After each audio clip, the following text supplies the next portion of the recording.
ভার্সিটিতে এসে র্যাগিংয়ের শিকার হয়ে বিব্রতকর পরিস্থিতিতে পড়া খুবই স্বাভাবিক ব্যাপার। তবে পাত্রের মা সরাসরি বিয়ের প্রস্তাব দেয়, তাও ভার্সিটিতে, এটা জানা ছিল না। তোহবা বাবা মায়ের তৃতীয় অর্থাৎ ছোট সন্তান। আল্লাহ তাকে পৃথিবীতে পাঠানোর পর তোহাপার মা বাবা আর কোনো সন্তানের জন্য আর্জি করেনি মহান রব্বুল আলামিনের নিকট। তার কারণ পরে বলা যাবে।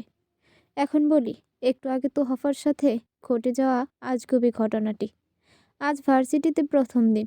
চারদিকের গ্রীষ্মতপ্ত পরিবেশে তোহাফার অবস্থা শোচনীয় হলেও নিজের স্বপ্ন পূরণ হওয়ার খুশি বেশি ছিল বলেই কষ্ট উপলব্ধি করেনি।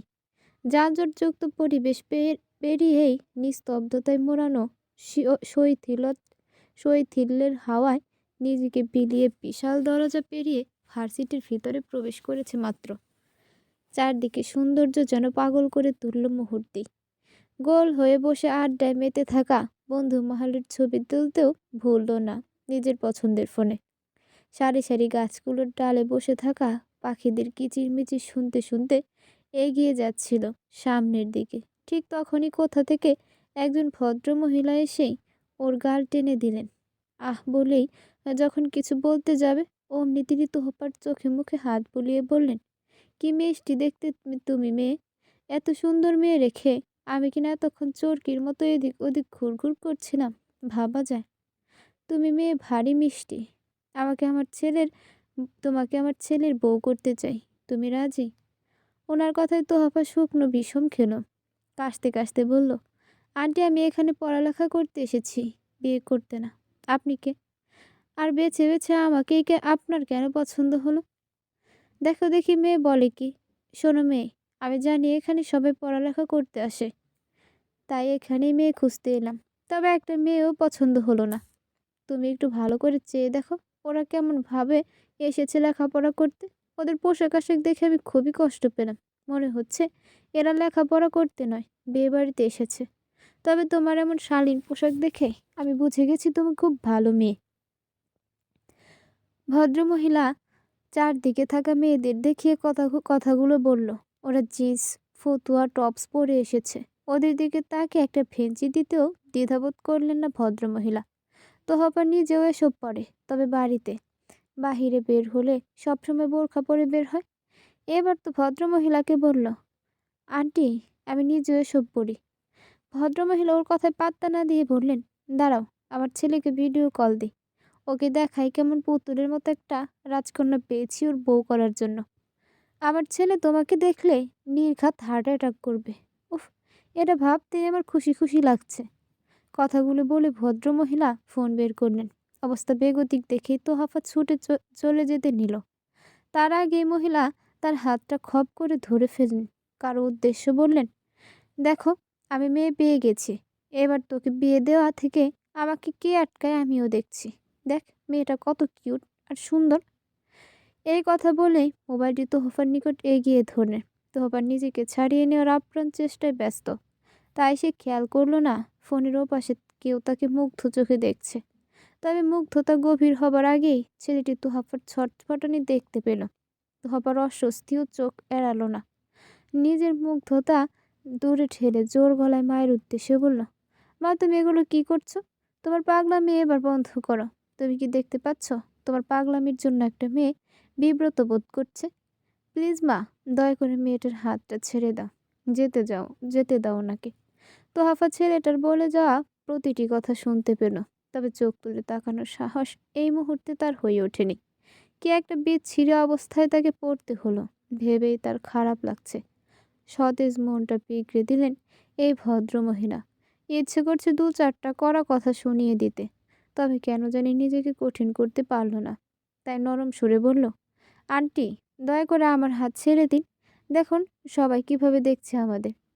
ভদ্রমহিলা চারদিকে একবার চোখ বুলিয়ে তোহফাকে অবাক করে দিয়ে ফোন কলে থাকা ছেলেটির উদ্দেশ্যে বললেন, সত্যি করে বলো, মেয়েটা সুন্দর না? মায়ের আশম্বিক প্রশ্নে থমকে যায় ছেলেটি। তৎক্ষণাৎ বলার মতো কোনো উত্তর খুঁজে পায় না সে। চোখ তুলে একবার তোহফার দিকে নিষ্পলকভাবে তাকিয়ে রইল। সত্যি বলতে মেয়েটা মাত্রাতিক সুন্দর।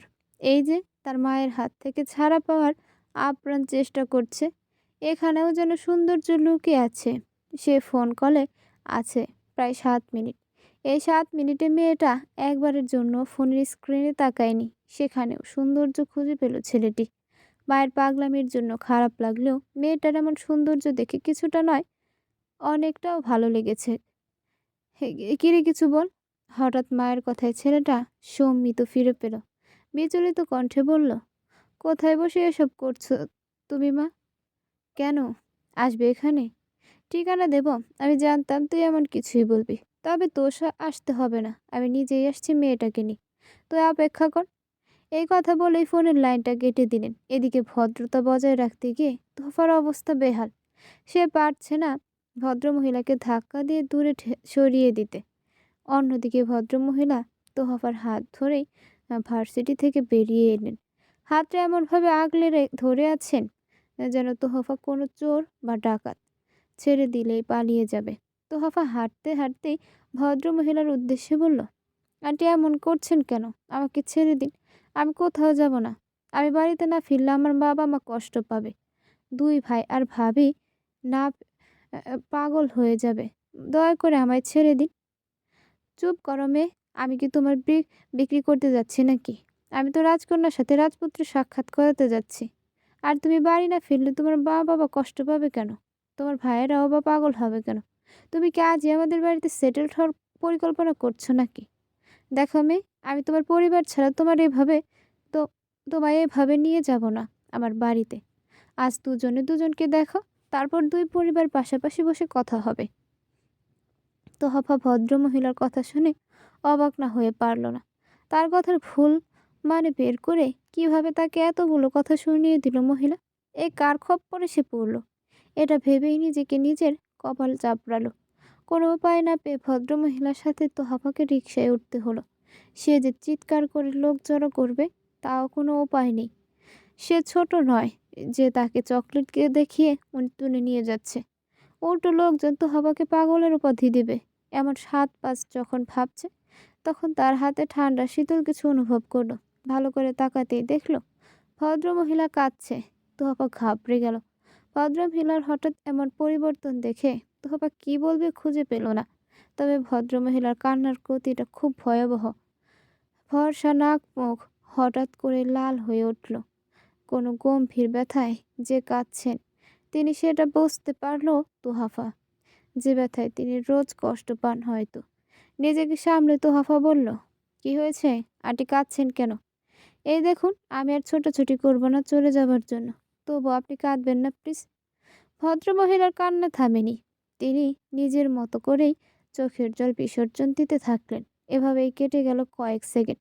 তারপর ভদ্রমহিলা বললেন, আমি ডিমেনশিয়া নামের একটা রোগে আক্রান্ত, যাকে বলে ভুলে যাওয়ার রোগ। আমার ভুলে যাওয়ার রোগ আছে। সকালে কি নাস্তা খেয়েছি সেটাও ভুলে যাই মিনিট 2 পর। তাই তোমাকে ধরে আছি যেন তোমাকে ভুলে না যাই। এই জন্য এত তোড়জোড় করে আওয়াত আমার ছেলের সাথে তোমাকে দেখা করাতে নিয়ে যাচ্ছি। তুমি কষ্ট পেও না মা। আমি তোমাকে জোর করে নিয়ে আসার আশায় কিছু মনেও করো না। আমার ছেলেকে দেখে যদি তোমার মনে হয় সে দেখতে বাজে, তাহলে আমি কিছু বলবো না বা মনেও করব না। সত্যি বলছি, আমার এই রোগের জন্য ছেলেটা আমাকে নিয়ে সবসময় চিন্তিত থাকে। এমনকি আমার জন্যই বিয়ে করতে চাইছে না। ও মনে করে আমার এই রোগের জন্য আমার ছেলের বউ আমাকে অপছন্দ করতে পারে। তাই এত শীঘ্রই ও বিয়ে করবে না। তুমিই বলো মেয়ে, আমি কি চিরজীবন ওকে দেখে রাখতে পারবো? আজ বা কাল যদি আমার কিছু হয়ে যায় তখন কি হবে ওর? তিল তিল করে জমিয়ে রাখা আমাদের সম্পদের দিকে ওত পেতে আমার ভাসুর, দেওর ও ছেলেরা আছে, তাদের ছেলেরা আছে। আমার সহজ সরল ছেলেটাকে ওরা খুন করতেও পিছপা হবে না। তুমিই বলো, ক্ষতি হতে পারে জেনেও কিভাবে ছেলেটার একটা গতি না করে থাকি আমি? আমি যে মা, নিজের মৃত্যুকে এত ভয় পাই না যতটা ভয় পাই আমার অনুপস্থিতিতে আমার সন্তানের কি হবে ভেবে। ভদ্রমহিলা নিজের কথা শেষ করেই আবারও কাঁদতে শুরু করলেন। অন্যদিকে তোহাফা অবাক নয়নে তাকিয়ে রইল ভদ্রমহিলার দিকে। বয়স কত হবে ওনার? 48 বা 47 হবে হয়তো। তবুও চেহারার জৌলুস কেমন চকচক করছে। চোখের জলের প্রতিটা ফোঁটা মুক্তার মতো ঝরে পড়ছে অধর বেয়ে। জৌলুস চেহারা কেমন পাংশুটে হয়ে গেছে। একটু আগের অস্বস্তি কাটিয়ে তোহাফা এবার নিজের থেকে ভদ্রমহিলার হাত দুটো আঁকড়ে ধরে বলল, এভাবে কাঁদবেন না আন্টি। আপনার খারাপ আমার খারাপ লাগছে। আপনার সাথে কোনো রকম কথা না বাড়িয়ে আমি যাব। দেখাও করব আপনার ছেলের সাথে। তবুও আপনি কাঁদবেন না প্লিজ। কাউকে কাঁদতে দেখলে আমার কষ্ট হয়। তোহাবার আবেগপ্রবণ কথায় ভদ্রমহিলা নিজের কান্নার গতি কমিয়ে দিলেন। তোহাফাকে বুকে জড়িয়ে নিয়ে চোখ বুজে দীর্ঘ এক শ্বাস টেনে নেন বক্ষস্থলে। তার বিশ্বাস এই মেয়েই হবে তার সহজ সরল ছেলের জীবন সঙ্গী, ইনশাআল্লাহ। গ্রীষ্মতপ্ত পরিবেশ হুট করে ক্ষুব্ধ হয়ে উঠল। শুভ্র নির্মল আকাশে জমতে শুরু করলো কালো মেঘ। গরম গরম আওয়াজে গর্জন করে উঠল গগন গগন বিহারী পাখির দলেরা। ছুটোছুটি করে আপন নীড়ে ফেরার তারা নিয়ে ছুটে চলেছে। আচমকায় ঝড়ো হাওয়া বইতে শুরু করলো। তোহাফার সাথে ভদ্রমহিলা কেবলমাত্র রিকশা থেকে নেমেছে। তোহাফা চারদিক চোখ বুলিয়ে বোঝার চেষ্টা করলো জায়গাটা তার চেনা কেনা। কিঞ্চিৎ প্রহর পর সে বুঝল জায়গাটা সে চেনে। এখানে প্রতিদিন না হলেও মাঝে মাঝে আসা হয়। তবে জায়গাটায় সব সময় লোকজনের সমাগম বেশি থাকায় গভীরভাবে দেখা হয়নি। তবে যতটুকু বুঝল, এখানে তার বড় ভাই তৌসিফ মাঝে মাঝে নিয়ে আসে তাকে। মা জননী নামের একটা রেস্টুরেন্ট তারা খেতে আসে। এখানের ফুটপাতের দোকান থেকে তোহাবার নিজের শখের রেশমি চুড়ি কাজল কিনে নিয়ে ঘরে ফিরে। আজও তার চোখে কাজল আছে, যেটা সে এখানকার ফুটপাতের দোকান থেকেই কিনে নিয়ে গিয়েছিল। এই ফুটপাতের দোকানের সামনে এলেই তার প্রয়োজন না হলেও কেন জানি চুড়ি ও কাজল না নিলে মনটা আকুলি বিকুলি করতে থাকে। মনে হয় অনেক বড় কিছু সে নিতে পারেনি। তার এমন স্বভাবের সাথে তার পরিবারের লোকজন পরিচিত। তবে এই ভদ্রমহিলা নিশ্চয়ই পরিচিত নন। তাই তোহাফা চেয়েও আজ ফুটপাতের শখের চুড়ি দেখে নিজের পা দুটোকে স্থির করল না দোকানের সামনে। তার পায়ের গতিবিধি সামনের ভদ্রমহিলার সাথে তাল মিলিয়ে চলছে। ভদ্রমহিলা তোহাফার দিকে তাকিয়ে বললেন, সামনে আমার ছেলে একটা মিটিং করছে। অবশ্য এটাও আমি ভুলে যেতাম। তাই দেখো, ফোনের ডায়েরিতে লিখে বারবার সেখানে চোখ বুলাচ্ছি, যেন ভুলে না যায়। ডাক্তার বলেছে ধীরে ধীরে আমার এই রোগ ঠিক হয়ে যাবে। আমার ধারণা তুমি আমার ঘরের পুত্রবধূ হলে আমি অর্ধেক সুস্থ হয়ে যাব, ইনশাল্লাহ। ভদ্রমহিলার কথায় তোহাফা জোর করে নিজের ঠোঁট জোড়া প্রসারিত করল। তার কথায় এমন মন খারাপ করলে হয়তো তিনি কষ্ট পাবেন, এটা ভেবেই এমনটা করা। কিছু দূর হাঁটার পর তোহাফা খেয়াল করলো সেই মা জননীর রেস্টুরেন্টের ভেতরে ভদ্রমহিলা ঢুকছেন। তোহাফাও পা বাড়িয়ে ভেতরে প্রবেশ করলো। ততক্ষণে বাহিরে তুমুল বেগে বৃষ্টি শুরু হয়েছে।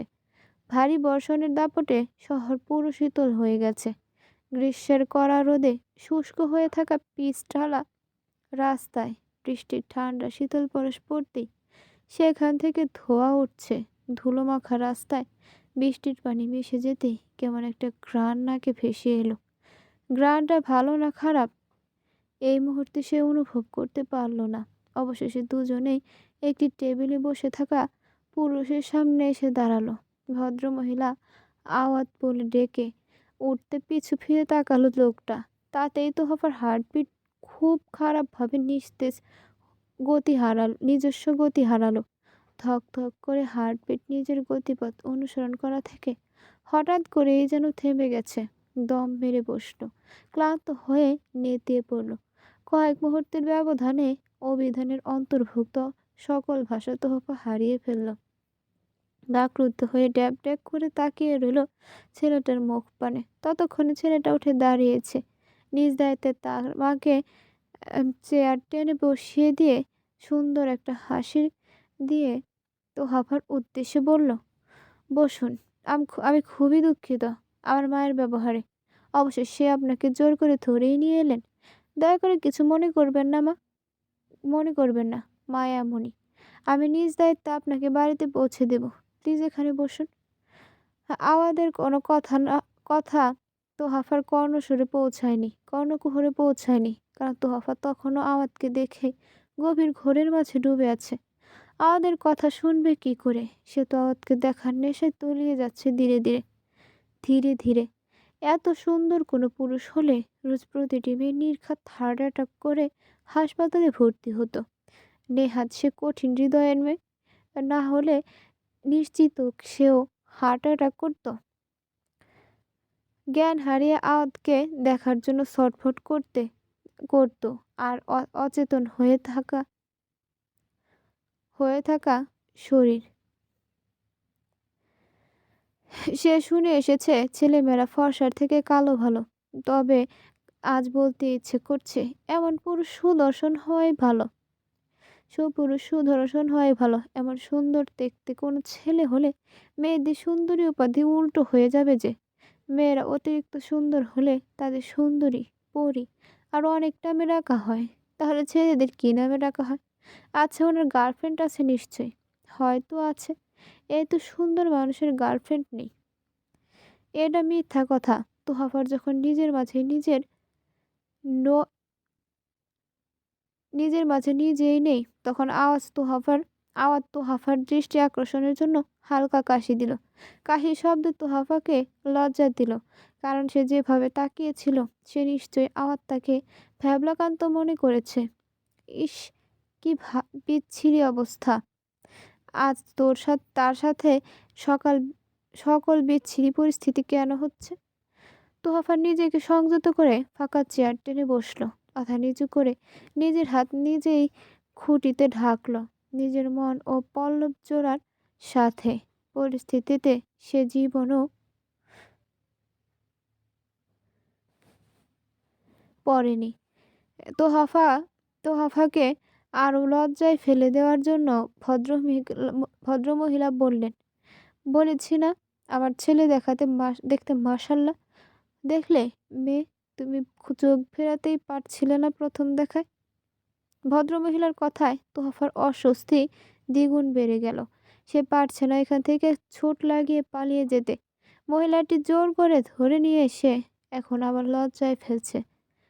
তোহাফার এমন অবস্থা দেখে আওয়াজ মুচকি হাসল। মায়ের উদ্দেশ্যে বলল,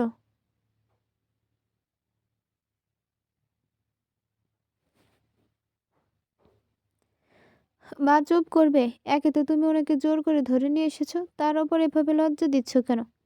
আসলে উনি মুগ্ধ হয়ে আমায় দেখছিলেন মা। এটাই দেখছিলেন তুমি ছেলের জন্য যে এভাবে মেয়ে খুঁজতে বের হয়েছ। আসলে তোমার ছেলে পারফেক্ট কিনা, কি তাই তো মিস? আসামিক প্রশ্নে থতমত খায় তোহাফা। সে তৎক্ষণাৎ কিছু বলতে পারে না। কি বলবে তোহাফা? আজ বুঝতে পারে তোহাফার মনের অবস্থা। তাই সে প্রসঙ্গ দীর্ঘ না করে উল্টো পাল্টে ফেলে। তোহাফাকে জিজ্ঞেস করে, কি খাবেন বলুন, চা না কফি? আমি বাড়ি যাব। সহজ সরল স্বীকারোক্তি মূলক উত্তরে আমার মাথা চুলকায়। ভাবে সে হয়তো জিজ্ঞেস করেছে কি খাবেন, আর উনি উত্তর দিচ্ছেন বাড়ি যাবেন। তার কথায় কি এটাই বুঝেছে মেয়েটা? থুতনির গোড়ায় চাপ দাড়িতে হাত বুলিয়ে বলল, এভাবে চলে যাবেন? একটা কফি অন্তত খেয়ে যান। না, আমি বাড়ি যাব। আমার মা কান্না করছে নাকি আমার ভাইয়া টেনশন করছে। আমি বাড়ি যাব। আমি বাড়ি যাব। বাড়ি যাবে বলেই তোহাফা উঠে দাঁড়ালো। সাথে সাথে তার বসে থাকা চেয়ারটি উল্টে পড়ে গেল। চেয়ার পড়ে যেতে আশেপাশের মানুষেরা তোহাফার দিকে তাকালো। তোহাফা আবারও লজ্জা পায়। কাউকে কিছু বলার সুযোগ না দিয়ে জোর পায়ে হাঁটা দিল। আওয়াদের সাথে ওর মা অবাক হয়ে যায় তোহাফার আচরণে। পাশে থাকা নীল ছাতাটা হাতে নিয়ে তোহাফার পেছন পেছন ছুটে আওয়াজ মুখোমুখি দাঁড়িয়ে ছাতাটা বাড়িয়ে দিয়ে বলল, বাহিরে তুমুল বৃষ্টি, ভিজে যাবেন তো, অন্তত ছাতাটা নিয়ে যান। এখনই পালাতে হবে তোহাফার।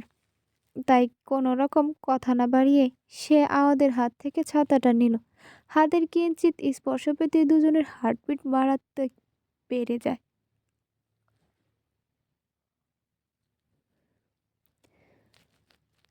ছাতাটা নিয়ে তোহাফা বেরিয়ে এলো রেস্টুরেন্টের ভেতর থেকে। আওয়াজ চিৎকার করে বলল, নামটা প্লিজ পড়ে যান। এভাবে পালিয়ে গেলেন যে, নামটা জানারও সুযোগ হলো না।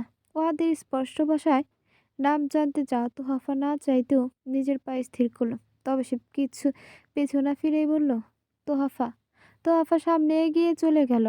আওয়াজ সেখানে দাঁড়িয়ে বার কয়েক বিড়বিড় করলো, তোহাফা। এ ওদিকে প্রথম ঝুম বৃষ্টির গতি সাথে পা মিলিয়ে তোহাফা হেঁটে চলেছে। মেলে রাখা ছাদটায় একবার চোখ বোলাতে ভুলল না। একটা নীল রঙের ছাতা তাকে ছেলেটা উপহার হিসেবে দিয়েছে। তবে এটা স্বাভাবিক নাকি বেদনাদায়ক তা বুঝতে পারছে না এই মুহূর্তে।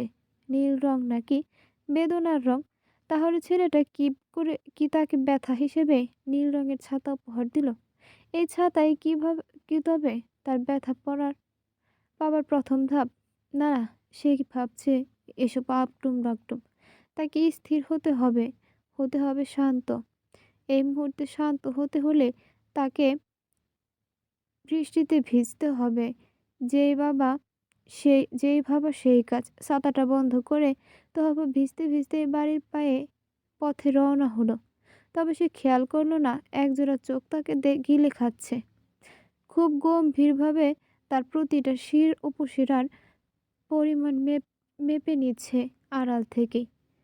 ভিজে জুবুথুবু হয়ে লেপ্টে যাওয়া বোরকাকে সে হাজারটা গালি দিচ্ছে, কারণ তার চোখের খিদেটা পুরোপুরি মিটল না যে। ওদিকে আওয়াজকে ফিরে আসতে দেখে তার মা রেগে গেলেন। ছেলের দিকে রাগে দৃষ্টিতে তাকিয়ে বললেন, নিজের তো মুরদ নেই মেয়ে পটানোর। আমি একটা পছন্দ করে নিয়ে এলো, তাও এমন অফার করলো যে পালিয়ে গেছে। তোকে দিয়ে কিচ্ছু হবে না।